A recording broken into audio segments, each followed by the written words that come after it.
Hello, everybody. Welcome to take 2 of this episode of Sit Down by the Fire. We had technical difficulties Thank you, last time. StreamYard. Thank you, StreamYard.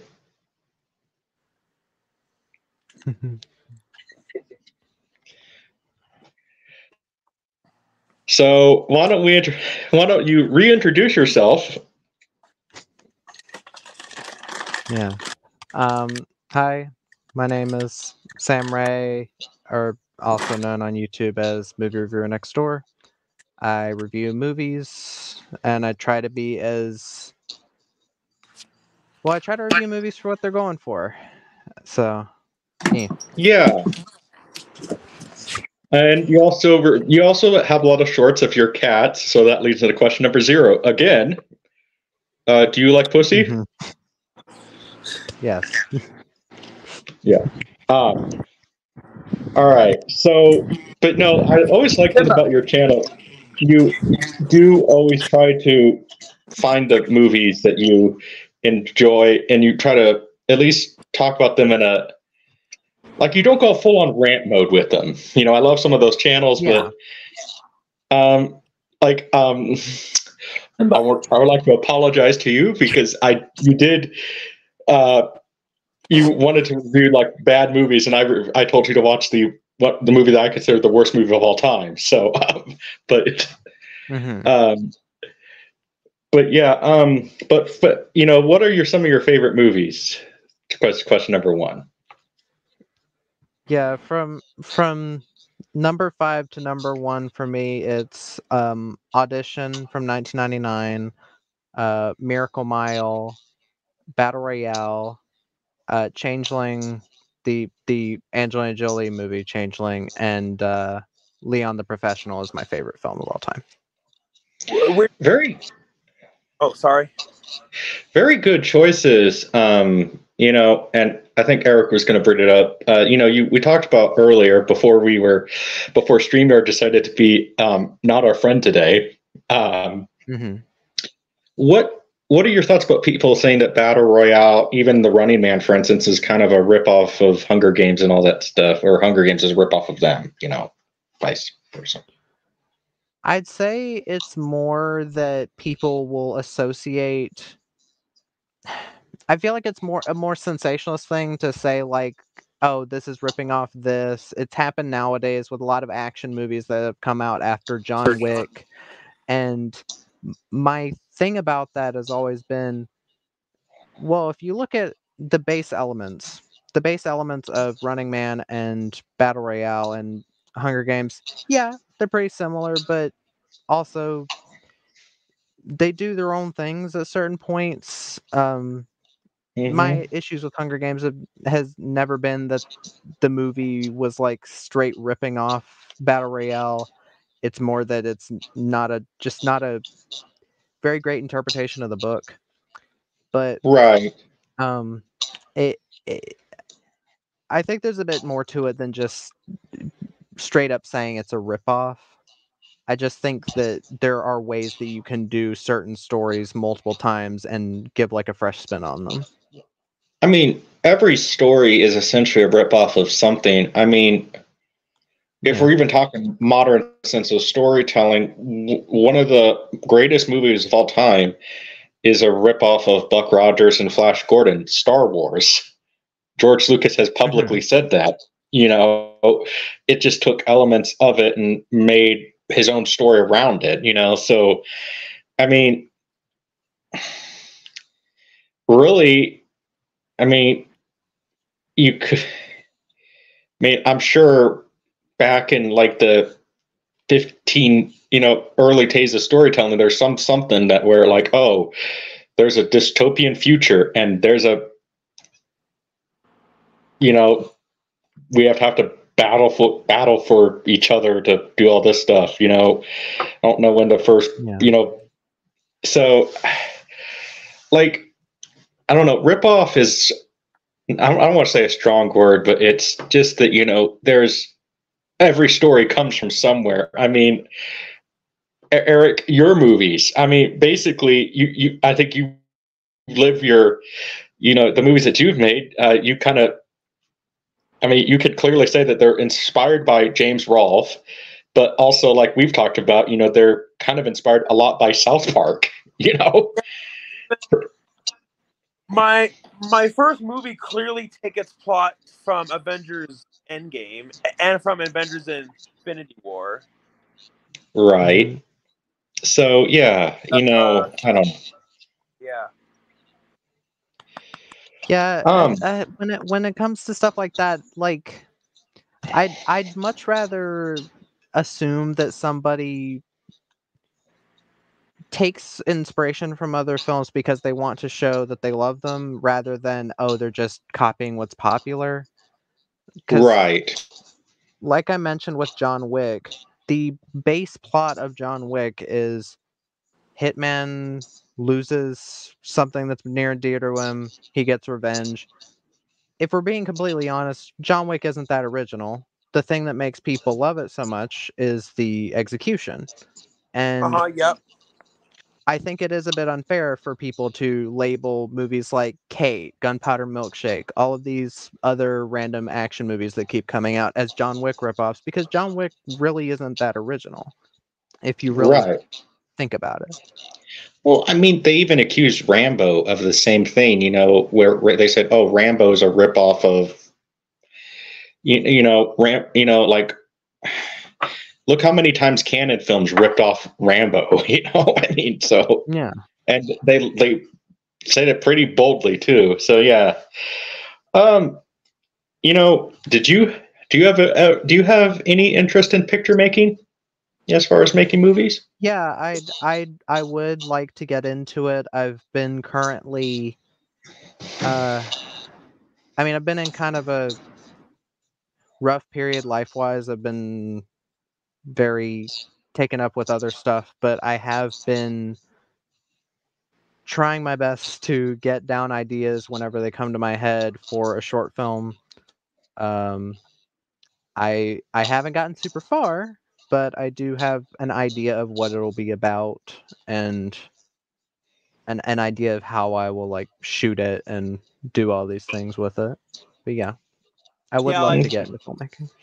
One of the things that my film history professor said is that you need to have a short film and have that be your calling card, which is exactly what Lee Whannell and James Wan did before they made Saw. They made Saw into a short film. Mm-hmm. I guess I can see where I could see where he's coming from. Make a short film, because that is kind of the marketing way now, but I don't know. Like, I kind of like the path that you've taken, Eric. I mean, you uploaded a feature on YouTube, and look where it's gotten you. So, 2 features. So, yep. And my third is going to be so ambitious. It's not going to premiere on YouTube. It's going to go on Tubi. Hopefully. Well, that's cool. Yeah, hopefully.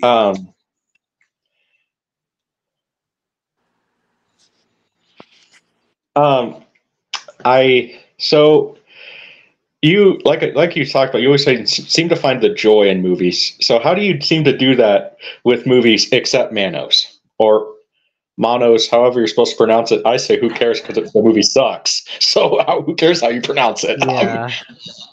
Oh god, that movie's so bad.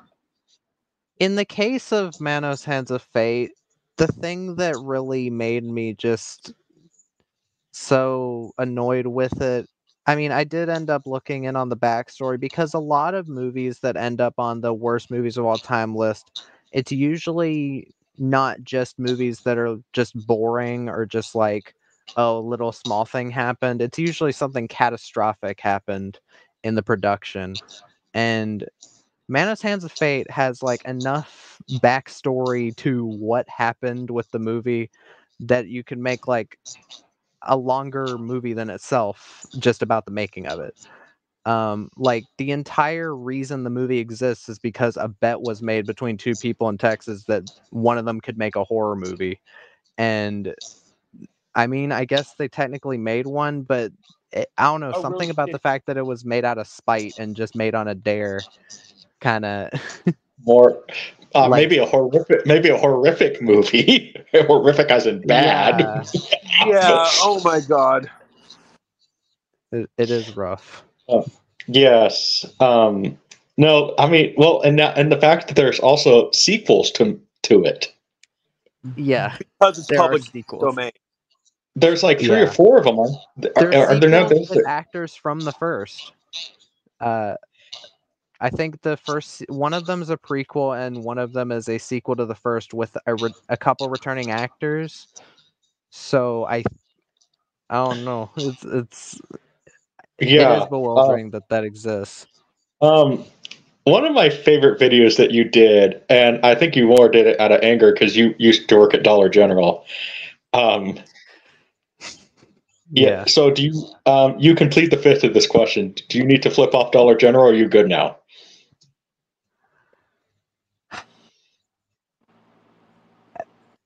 If You I'm complete being the 5th. completely honest, I don't have to plead the 5th. I have nothing to hide. The main issue wasn't even Dollar General. It was my manager, but as of now, I can say that manager is no longer working there. So I guess at least other people will be free from a wrath. But yeah,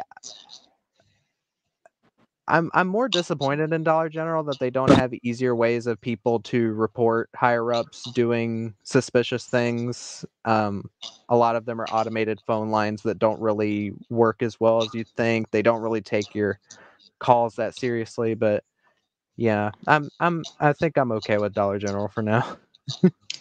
Yeah. Okay. And one of the things I was just looking about you too, like I really like your logo. For how'd you come up with that one? How'd you come up with that one? Because Oh, you mean my profile picture? yes. It was a drawing that a friend did for me. Yeah. Yeah. Well, not a ton of backstory to it. Okay, well, because my logo, I'll be pretty open about it. It's inspired by MGM, so with the film reels and the cat. So, but and you have, I also just kind of always just like your YouTube name. It's very long, but it kind of is just simple. Is there any specific story how you decided upon that one, or no? It was kind of on a whim, but it was also that I'm trying to kind of break the stigma against reviewers where it's like, oh, they're paid or whatever. I just wanted to be like, yeah, I'm just a normal person, just reviewing the movie. Did I enjoy it? Because that's most of what I do is enjoyment. How well is the film doing what it's going for?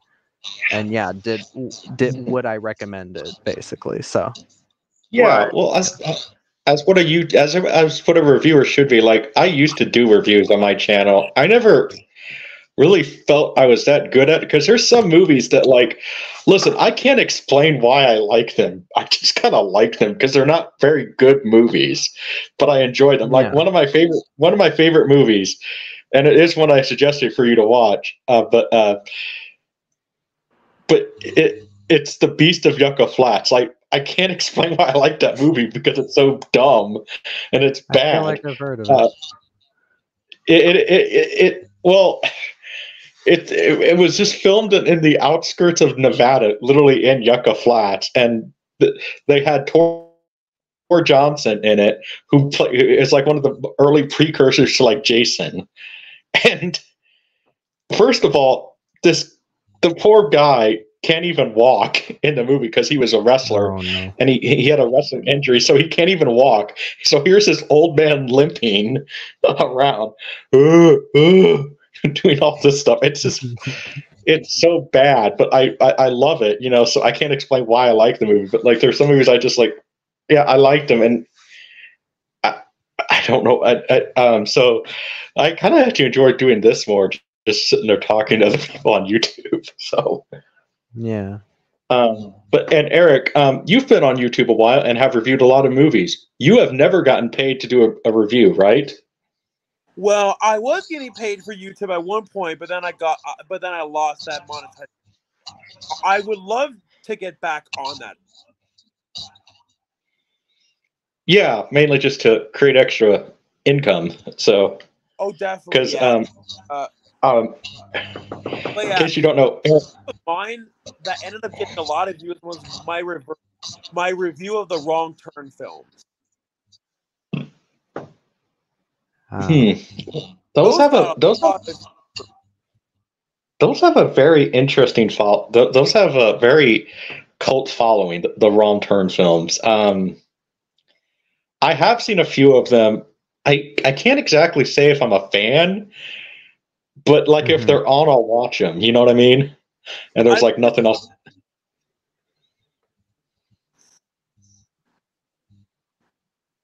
I do know that they did a remake of it, but it's like a very, very loose one. Right. Yeah. And I heard it was pretty bad. I mean, to be fair, a lot of the Wrong Turn sequels were pretty bad. Right. Essentially, it's just killer hillbillies, basically. Yeah, I like Wrong Turn 1. I like Wrong Turn 2. But the ones after. So Sam, what are your thoughts on the Wrong Turn films? I've actually never seen them. I do have most of them, but I've just never gotten to them. That's the thing with me. I'm a big procrastinator, and whenever I watch a movie, I'll just like pick something super random. So, like, the only series that I've really done on my channel, like full long series, are the Saw series and the James Bond series, because I'm a big defender of a lot of the Saw films, and with the James Bond series, I just wanted to do it because I wanted to watch No Time to Die, and then I was gravely disappointed by it. So. You can spoil the reason why you were disappointed. The movie's 3 years old. Oh, it's not even just the deaths of certain characters, it's how it was done, and that it's almost 3 hours long, and like just the villain. I don't buy Rami Malek as a villain, really. I don't buy him as being threatening. I'm a huge James Bond fan. I love the books. I've read all the books. When I mean all of them, I literally read all of them, including some of them after Ian Fleming wrote. So I'm a huge James Bond fan. I don't own all the books because I check them out at the library a lot of times, but I'm a huge James Bond fan, and I was okay with them doing the cliff.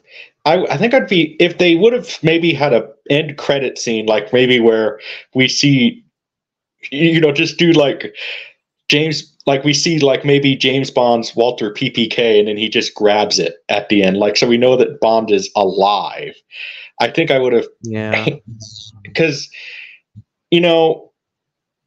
what James Bond is supposed to be is at least a male fantasy. We all want to drive those cars. We want to get the gadgets, get the girls, and we all want to be cool in the coolest situation. And I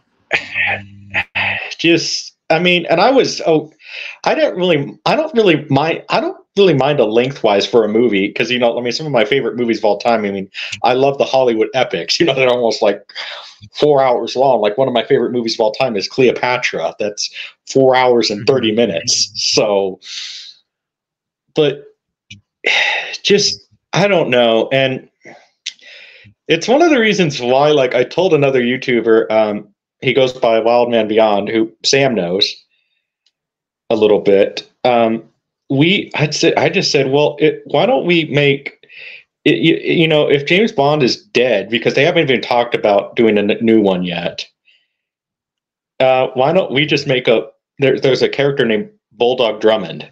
He was inspired by James Bond, and they made a bunch of movies in the 30s and early 50s. said, well, why don't we just make a Bulldog Drummond movie? You know, like basically make a new James Bond. You know, because of and because and like I'm not even like the biggest Daniel Craig hater. Like I'll defend Daniel Craig as Bond. So, but I guess a bonus question: who's your favorite Bond?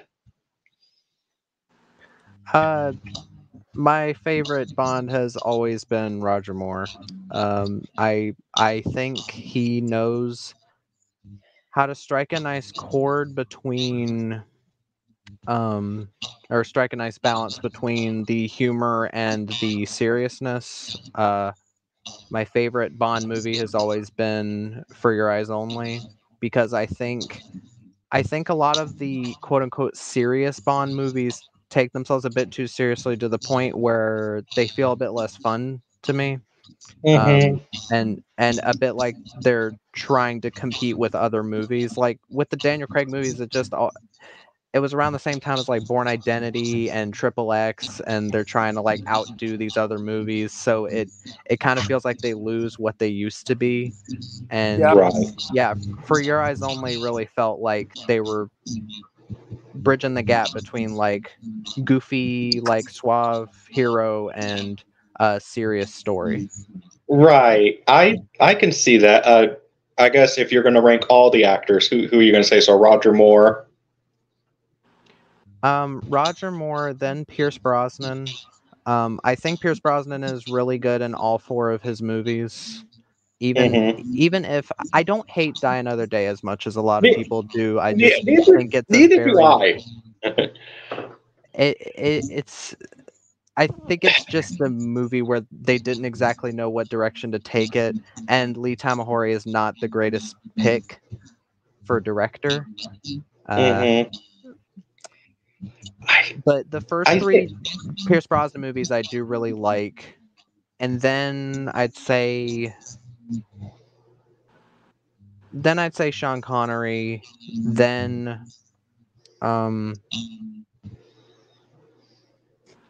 to think of his name. Timothy Dalton, then George Lazenby, then Daniel Craig. I don't hate Daniel Craig. I just simply don't think he fits. I think he's miscast as Bond. Yeah, the one thing I think Daniel Craig lacks, I feel like he lacks the suaveness. Well, like, yes, Daniel Craig really did nail like the gritty badass, but the suaveness doesn't have that, which is one of the reasons why that Pierce Brosnan is one of my favorite Bonds, is because he nailed the suaveness so perfectly. Well, well, my favorite is the one-man Bond, George Lazenby. He's my favorite Bond. It's because like I think I'm more just like his story alone, how he got that role. I mean, to produce. I mean, Bobby Broccoli and Harry Schultzman. I mean, they were essentially. There's no easy way around this. They were essentially mobsters, type businessmen, and you fooled them, and you were just an Australian bum who got lucky. And like, yeah, he's wooden, but like, it kind of works for the movie a little bit because he's just a, and I've always been I always have liked George Lazenby. So then after that, I would probably say, I honestly probably would say Roger Moore, because I do agree with Sam about, how, Roger Moore was tough, but he always knew how to kind of put a wink into the camera a little bit, Yeah, he knew when you needed to be like, he knew how to even out the tone. Oh, yeah. And then I'd probably say Pierce Brosnan, and then probably Sean Connery, Timothy Dalton, and then Daniel Craig. And, I'm not even the biggest Daniel Craig hater as Bond. I do, but I think we're all in agreement that like he got the toughness right. But like being a suave ladies man is like, no, you look like you don't have that. Yeah.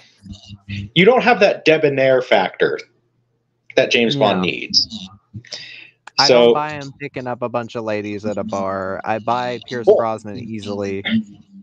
Well, hold on. I'm going to say this. I more buy Daniel Craig picking ladies up at the bar, but at a like local country bar, not like a 5-star restaurant type of bar. You know what I mean? Yeah. So, Eric, what's your ranking for the Bond actors? I know it's probably a long time since you've seen the Bond movies, but So yeah, I'm saying this because that he was the Bond that I personally grew up with. The first James Bond movie I ever saw actually was Die Another Day. So because of that, I'm very biased towards Pierce Brosnan.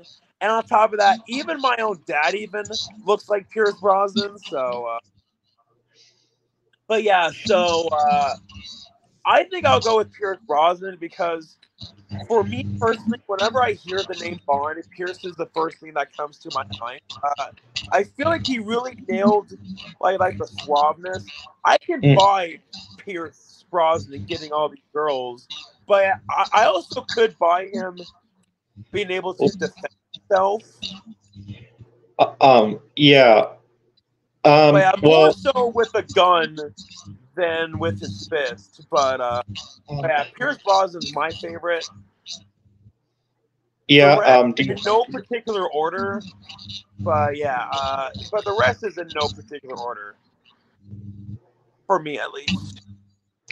Okay, well, I just got to say that I always remember Pierce Brosnan as a kid because my grandma, my grandma who up in South Dakota and everything, she had the biggest crush on Pierce Brosnan, or she still does too, and she sits there, oh, Pierce Brosnan, and so did my aunt who passed away too. So Pierce kind of has that special place. And as far as Die Another Day, like I don't think that's one of the worst James Bond movies. I mean, it's like I look at it I'm not done of comparing the movies, but like this is the best way I can do it. It's sort of like the Jason X of the James Bond movies. It's kind of dumb, but it's fun. It's fun dumb, Mm-hmm. Yeah, it is. And like Jason X definitely has. But yeah, Jason X definitely has grown on me. Like originally, I hated Jason X, but as I get older, I'm like, you know what? This is a dumb, fun film. At least Die Another Day. Like it doesn't take itself too seriously. I mean, you can even. What I love about it is you can even see when John Cleese is Q, you can even just see him kind of smirking at the camera like an invisible car. Wow. So I can't really complain about it. The only thing I don't like about it is that it took from one of the greatest books in the series. It took from the book Moonraker because it's sort of the same plot. And I mean, the book Moonraker is probably Ian Fleming's best book. And that's the only thing I don't like about it. But other than that, it's just, whatever, and so I guess another bonus question too. Who all do we think could be the next James Bond? That's a hard one because when you think about somebody becoming James Bond, you've got to think in the future, like what age are they now and what age will they be in their last film? Because Roger Moore became the oldest James Bond and he was 58 when he finished. Yeah, I don't know. Yeah, and I don't really want another Grandpa Bond. I don't either, but yeah. How old is Henry Cavill now? 41. Probably 41. Yeah. He might be too old now. Well, I'm just going to say I have a couple choices, one of which he is too old, but I do think he would be a good James Bond, and he says it's his dream role. Luke Evans, I think, would be a good James Bond. Yeah, I can see that. And as long as I'm going to say this, I'm going to do something different for Bond. Luke Evans can really pull off that Gable mustache as long as he can keep his Gable mustache. Because I think it could be kind of cool for James Bond to have that sort of mustache because he kind of looks like Clark Gable. So I think Luke Evans would be good, but he's 45. Yeah. So maybe a Bond villain. I think. I do have. So another choice I have. The guy is 40. His name is Theo James. He was in the Divergent movies. If you look at this guy, he looks like a young Sean Connery. Okay. Yeah, I do know him. Mm-hmm. And then one of the choices I have, the guy is 34 years old.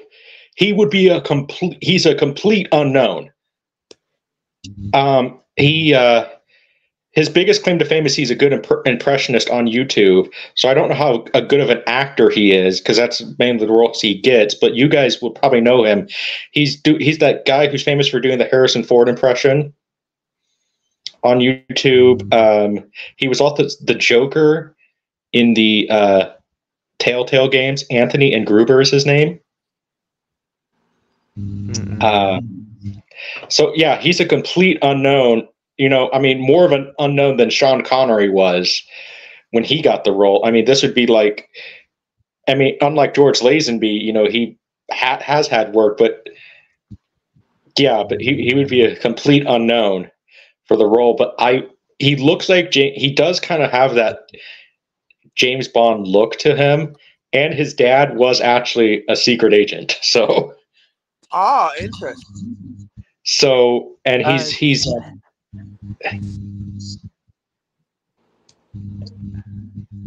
what were you saying?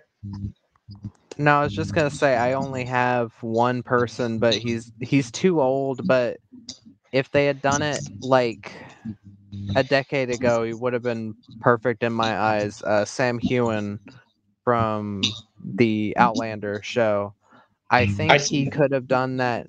Given what he does on the show and in real life, he just seems kind of like smooth, suave, but also has enough. Mm-hmm. I don't know. He seems a bit shy in person, but like he's good at playing the kind of like down to earth. I think it could be an interesting thing to have down to earth and kind of silly at the same time.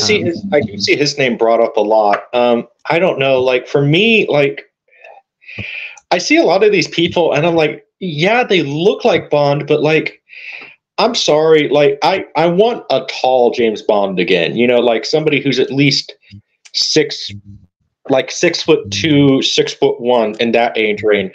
Because that's the other problem with Daniel Craig. He's like 5'10", and I know that's like 3 inches, but like it shows on screen if you're tall. It does, especially when you want to be a picture maker.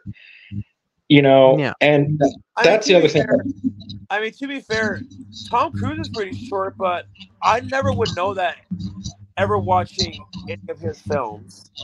Well, that's because they brutally hide the fact that he's short. But yes, and he always has. Tom Cruise has like 6-inch lifts that he wears all the time, and he always wears boots and everything. But yeah, so I think that. I would just say with James Bond, like get a complete unknown, like give an unknown actor the chance of a lifetime. Yeah, because correct me if I'm wrong, wasn't Daniel Craig? Before he was cast, I had never even heard of him, so I think that he wasn't unknown at that time. Yeah, he was also well known for British films at that time.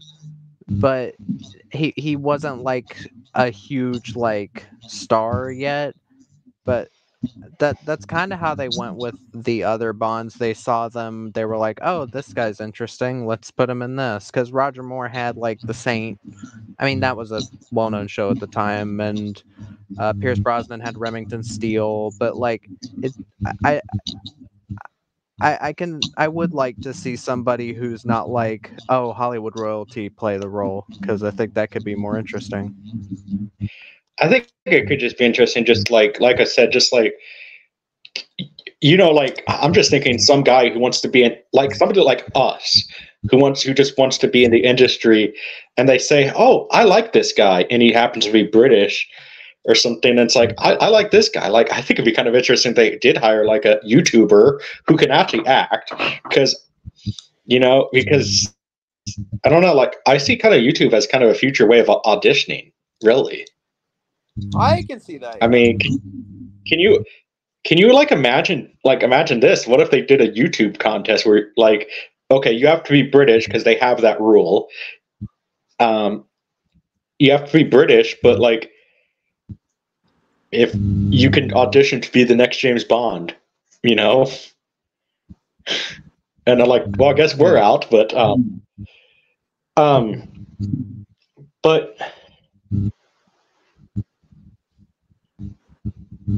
so anyway, but what is one of the movies that your followers would actually be surprised you like?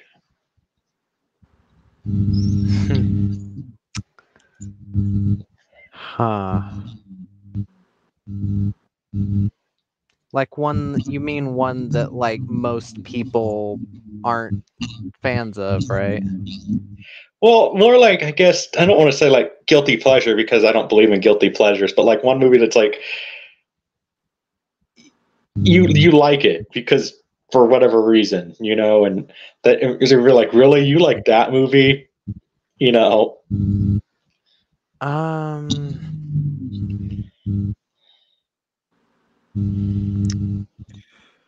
having to look through these because that's a hard one.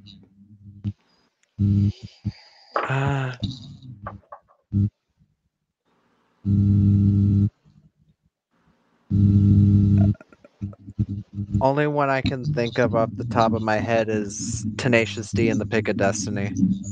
I heard of that movie. I want to see it, but I haven't. Oh my gosh, the fact that Eric has not seen that movie, and you basically made those movies, with things that piss me off. It is your comedy style. It is like a live action cartoon, pretty much.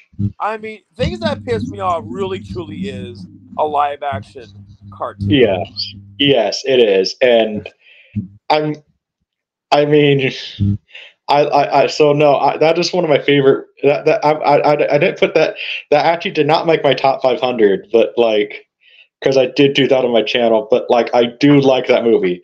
I'll just say that that's 501, because that is a very hilarious movie, and there's just certain scenes that there specifically some scenes, and I'm just like, oh my gosh. Yeah. So I don't think Jack Black would ever be in anything like that nowadays. He's too caught up in the same thing as Dwayne Johnson, making like marketable movies rather than just insane stuff like that. Recently he did say he wants to do School of Rock 2. I don't want that. I don't know. What can you even do with the plot? Like, what, you gonna bring John Cusack back? Like I don't know what you can do with the plot. Like, what? The only way with the story. The only way I would want to see a School of Rock 2, and it would not be marketable if you did this, I actually would not have Jack Black in it. I would just have Miranda Cosgrove take it over, and have her like. It sounds like a similar thing to, like, I've heard people online, like, again, favorite movie, Leon the Professional, people saying there should be a sequel where Natalie Portman is a hitman, and I'm like, so just the same movie but with someone else, or like somebody from the first starring? Like, it just, I don't know, there's some movies I think just like, oh yeah, it's a one-time thing. Like, not everything has to be a franchise. We already have enough sequels coming out that no one wants to watch. I mean, I would. School of Rock, that doesn't need to be a franchise. No. I think the only thing I could think that could, at least I would do with it, is Miranda Cosgrove. Like, maybe Summer is, like maybe she she did capitalize on School of Rock and the Battle of the Bands, you know, and like maybe you could even address the fact, you know, that, you know, School of Rock, became a musical, and you know, and then a whole bunch of other schools. But like then you could maybe sit there that maybe Summer was not the best businesswoman.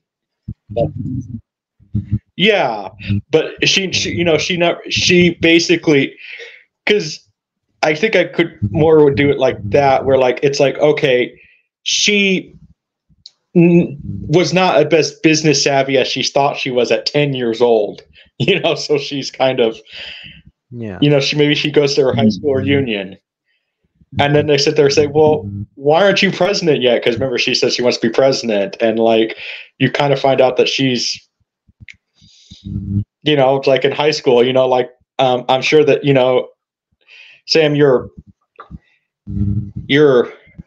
a little younger than me and Eric, but you know, I think that Eric and I have gotten old enough, we're realizing that like the guys in high school that were popular in high school, they're, you know, a lot of them grow up to be losers. I mean, and the ones who like were the ones that nobody knew about in high school are usually the ones that are really successsul. Have you noticed that, Eric? Or either that, or they end up dead, or they end up drug addicts. Yeah, like, right. When I was in middle school and high school, I remember this kid named Jimmy was the most popular kid at school. 5 years ago, he died. Yeah, I mean that happens sometimes, you know. So like they could do something like that as far as the School of Rock sequel, like maybe just Summer. It's not as a success as she thought she was. So she does get a job as a teacher, but then she decides to kind of teach rock, you know, like, and maybe you could actually make her a music teacher, you know, just so it's an actual excuse. Because I wouldn't even have Jack Black in it, because Jack Black would never do it, and Miranda Cosgrove would be cheaper than Jack Black. So. Probably. So who are some of your, I guess the other questions, who are some of your favorite actors? You know, actors that you just can't, it doesn't matter what type of movie they make. It's like, yeah, the movie sucked, but you know, he was good in it, you know.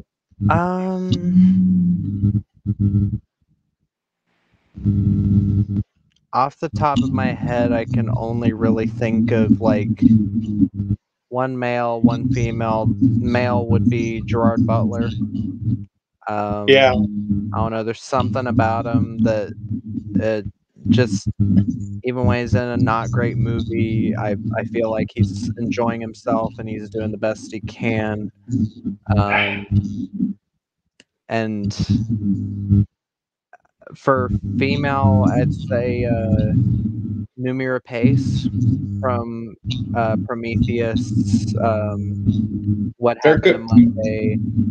She is one of those actors that I have always thought, like, why isn't she a bigger star?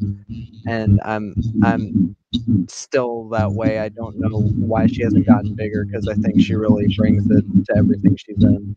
Oh yeah, she's a very good actress. I love the original Girl with the Dragon Tattoo movies. So yeah, we actually watched the original Dragon Girl Tattoo film history. Yeah, and least favorite actors. You're like, maybe like, why is this guy popular? It's like, I don't get it, you know. And if it's a popular star, feel free, because the hate will come on my end. So whatever, you know. There's a few I can think of. Go ahead. I don't really care, because hey, if anybody makes fun of you for not liking a certain actor because of your opinion, like I said, I'll just do what Fabio does, and they'll be on Crackhead Comment of the Day. So yeah. the thing is, recently there's been like in the past few years, there's been a lot of actors that will just like pop up out of nowhere and just everybody seems to love them. There's like a group of like actresses that are like this with me. There's Jenna Ortega. I've never understood why she's so famous. Amber Midthunder from Prey. There's Yeah. Zendaya. I've never understood the love for Zendaya. Male actor wise,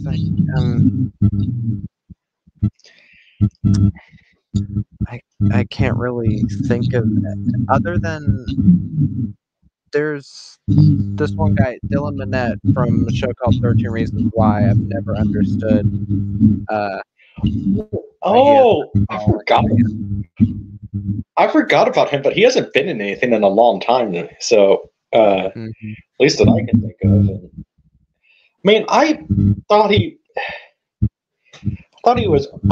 always thought like. See, I think that's one of the problems with a lot of actors now is like they're okay, but they're not like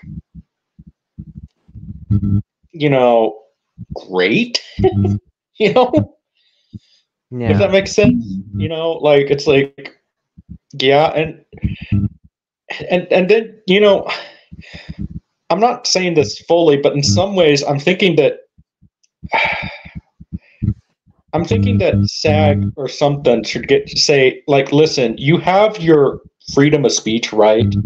But like maybe also do the whole thing, think before you post, because I remember learning that in school. And every one of us is guilty of that. We probably shouldn't have posted that one thing. I mean, Eric, you're guilty of that. I'm guilty of that. Sam, you're probably guilty of that too. Like, yeah, I probably shouldn't have posted that. But, I think when you're a public figure, at least, you should probably think before you post. And everybody in the world is guilty of that. I'm pretty sure even the aliens on their social medias, they're guilty of that. So, but I guess last question. So, how many cats are there, and what are all their names? Because you have a lot of cats. Yeah. There are 11, and the only reason there are 11 is that most of them are litters that certain cats had. There's Vivian. She has 3 kittens. There's Rocket, Pepe, and Claudia. There's another mom, Lucy, who has Leon, Maddie, and Striker.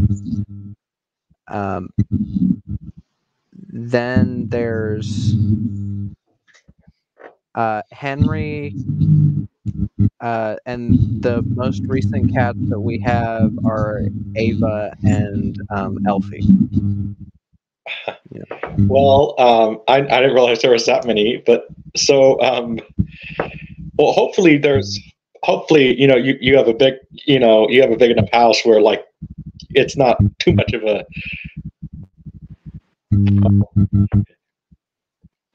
the cats have their own spaces and everything. It's not just like a cat house, pretty much. Yeah, because I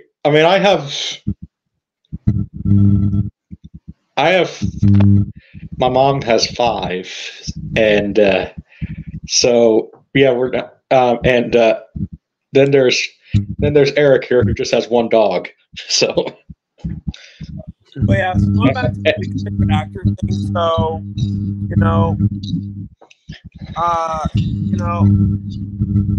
I mean, I can appreciate any actor because knowing that they are doing what they love, and for them to get to where they are took a lot of work. So because of that, I personally don't ever feel like that I ever could hate an actor. Now, could I hate them as a person? Absolutely, like Amber Heard.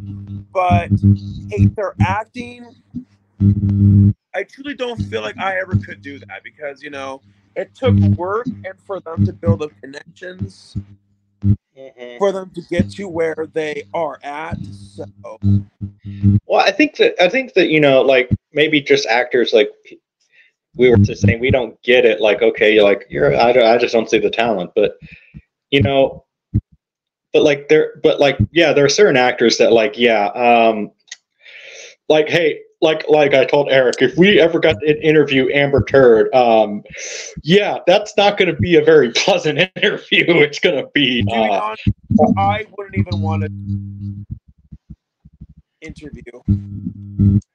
I'm not going to waste my time on it. Well, I guess then I'll do it solo, and then probably have her make her turn off the camera, and then I get a lot of views if I sit there and say, I interviewed Amber Turd.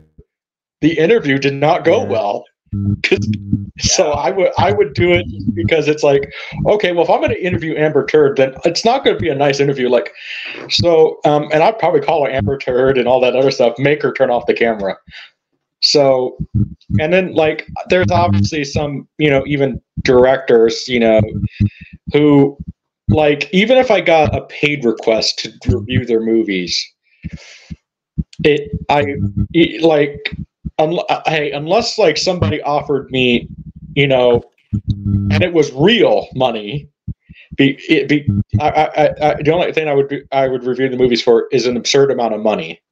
You know, I'll never watch a Roman Polanski movie.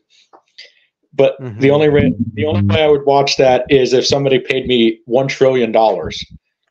You know? Yeah. And it's like, okay, sure, I'll do it for $1 trillion in cash and tax free.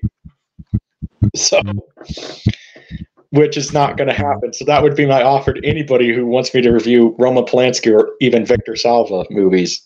So, yeah. But, yeah, so I don't know. Eric, you got any questions for Sam, or are you good?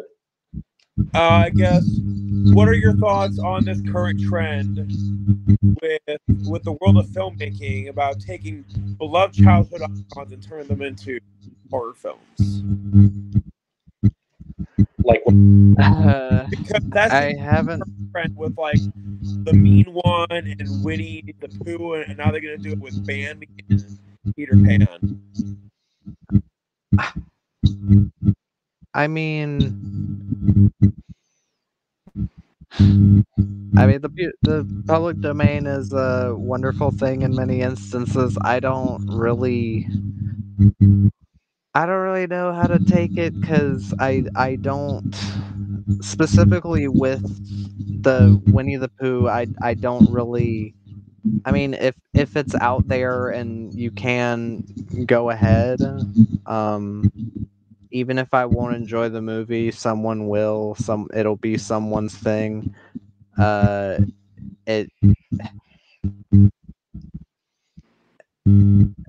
guess part of it's just like shock value of like, oh, this childhood thing is killing people, but I don't know. I guess I just don't have much of an opinion on it. But yeah. On public domain, like, say, if you want to go make a Winnie the Pooh horror movie, you certainly can. So yeah, so basically, I do agree Winnie the Pooh Blood and Honey was not the greatest movie ever made. But hey, if you want to do better, you actually can. Yeah, well, didn't Craig say there's a trademark, though, on about the Winnie the Pooh horror movies when we interviewed him? Say what? Sorry. Didn't Craig say something like there's that he heard that they might have what's his name, Waters, the guy who, yeah, that guy. Didn't he say something like he said that they heard that his production company trademarked a Winnie the Pooh horror movie, so now nobody can make a rival Winnie the Pooh horror movie? I have no idea.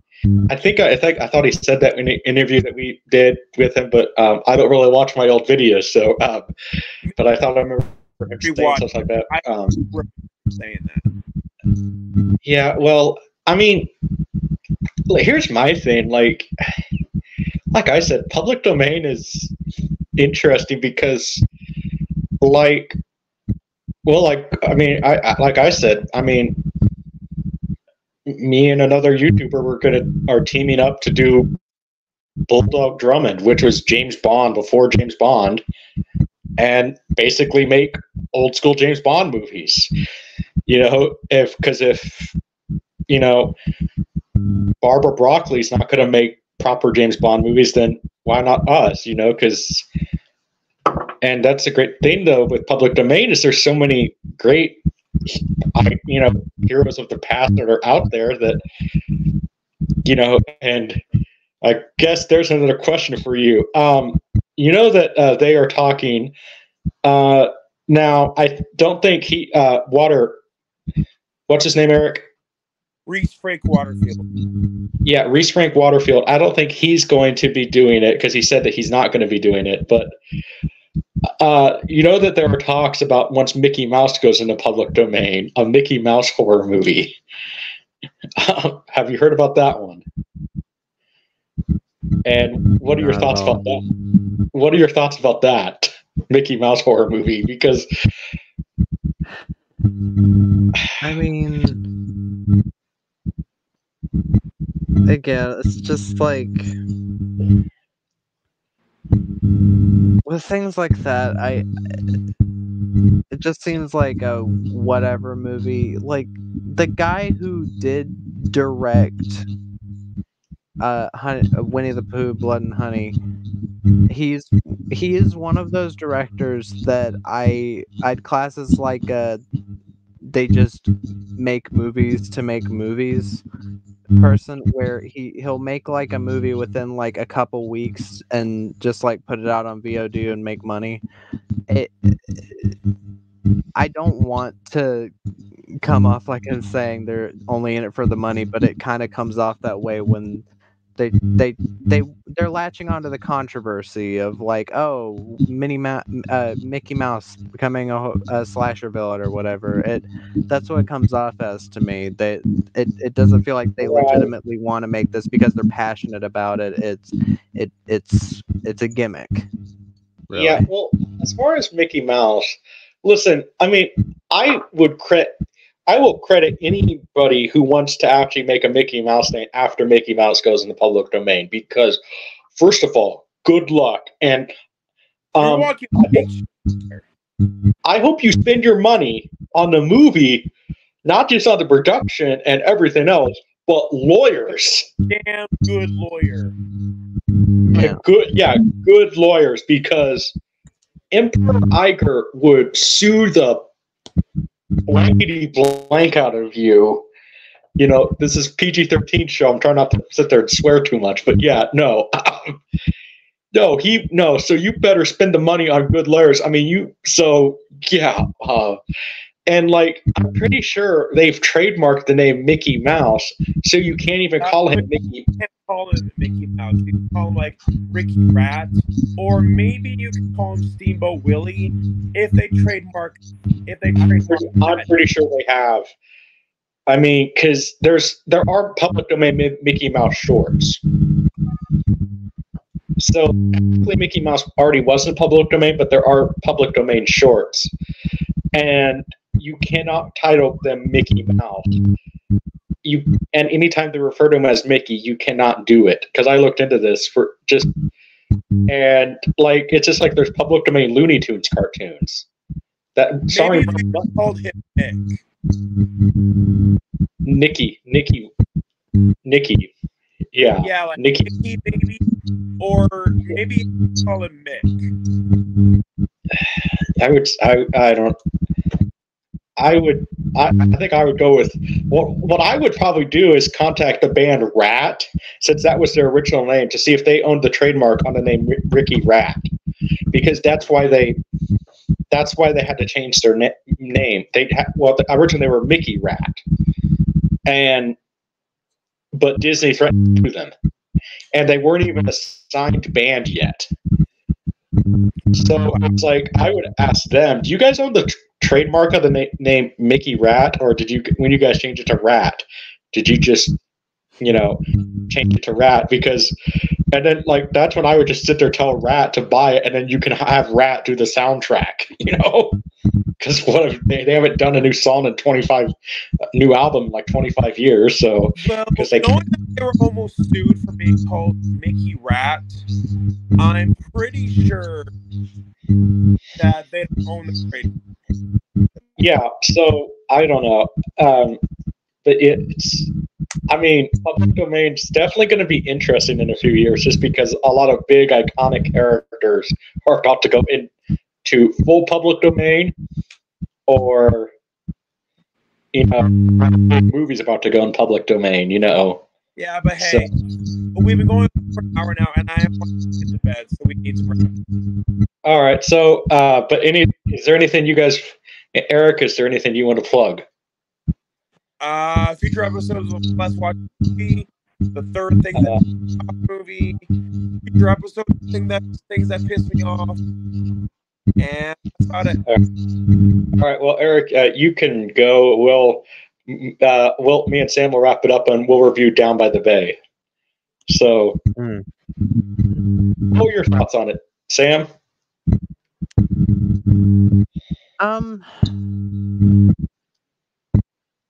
Well, first off, I'm not super experienced in reviewing shorts, but I think there's something there. It kind of reminded me of the Mexican folktale La Llorona. In a way, the woman in the lake or whatever. I do think the actress playing the ghost or the woman in the lake did a good job.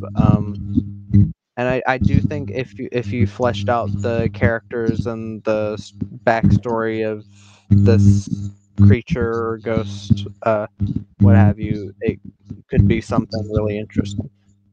Yeah, no, he's a very good YouTuber. I enjoy his content, and you know, I'm happy for him. This is his first short, and I like it overall. It kind of, has a like Friday the 13th vibe a little bit. You know, probably just a lake setting, obviously, but I like it. So anyway, anything you want to plug on your channel?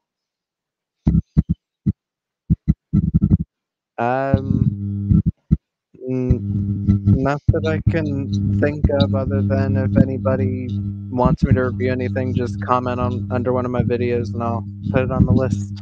Okay, you don't have, any of the socials where they can message you, or you just keep those private?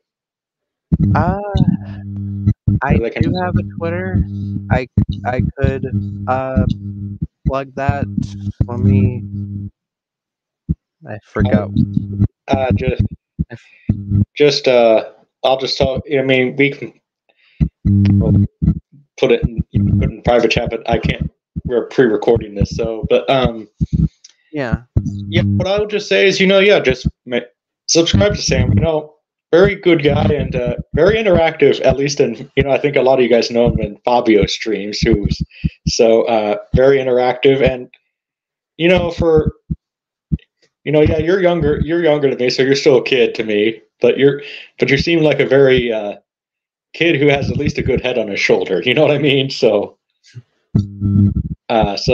thank you for being on Sit Down by the Fire, and hey, if you want to come back, let us know. So, will do. All right, bye-bye.